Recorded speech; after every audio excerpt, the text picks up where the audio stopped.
नमस्कार मित्रों, आज चिंतन में सहयोग सहकार का भाव। देवताओं का गुण है सहयोग और सहकार। यह दुनिया परस्पर सहयोग सहकार के बिना नहीं चल सकती। पारस्परिक सहयोग से मानव जीवन को प्रगतिशील बनाने के लिए अत्यधिक आवश्यकता है। लोग चाहते भी हैं कि उनके मित्रों, प्रशंसकों और सहयोगियों की संख्या बढ़े, पर यह भूले रहते हैं कि उनका मूल आधार क्या है। किन उपायों से हम दूसरों का स्नेह सहयोग प्राप्त कर सकते हैं, उसकी ओर ध्यान न देने से अभिष्ट उद्देश्य पूर्ण नहीं हो पाता और मनुष्य मित्र रहित, तिरस्कृत, उपेक्षित और एकाकी जीवन व्यतीत करने की विवश होना पड़ता है। अपने स्वभाव में मधुरता, शिष्टता, प्रेम, उदारता एवं आत्मीयता की समुचित मात्रा रखने से उसका प्रभाव दूसरों पर पड़ता है।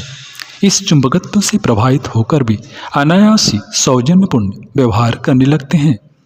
दूसरों का सम्मान करने के बदले में हमें स्वयं सम्मान मिलता है।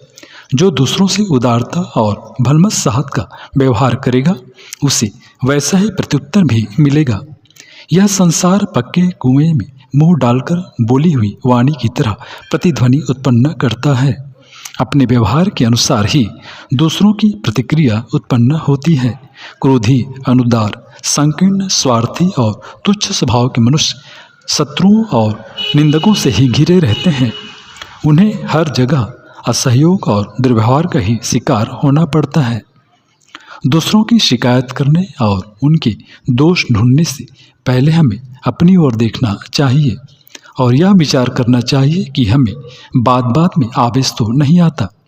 अधीरता और शुद्रता ने हमें ग्रसित तो नहीं कर रखा है।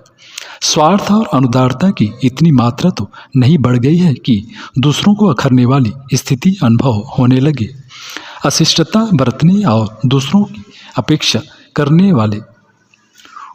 करने वाले व्यक्ति को यह आशा नहीं करनी चाहिए कि अन्य व्यक्ति उस पर अहेतुकी कृपा करें और अकारण ही उसका सहयोग करने लगे। मित्रों, दूसरों से बड़ी बड़ी आशाएं करने से पहले हमें अपने रवैये में ऐसा परिवर्तन करना पड़ेगा कि दूसरे हमें अपना सहयोगी, प्रेमी और मित्र अनुभव कर सके। यह तभी संभव है जब हम अपने स्वभाव में घुसी हुई बुराइयों को ढूंढने और उन्हें हटाने के लिए सच्चे मन से प्रयत्न करने में लग जाएं। अपना सुधार होने से दूसरों का सुधरा हुआ व्यवहार हमें अनायास ही मिलने लगेगा।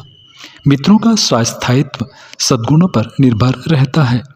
तनुक मिजाज, अस्थिर चित्त और सनकी आदि एक एक करके मित्र और सहयोगों से वंचित होते जाते हैं और अंततः उनका जीवन अभावों और कठिनाइयों से ग्रसित होकर पतन की ओर ही अग्रसर होने लगता है।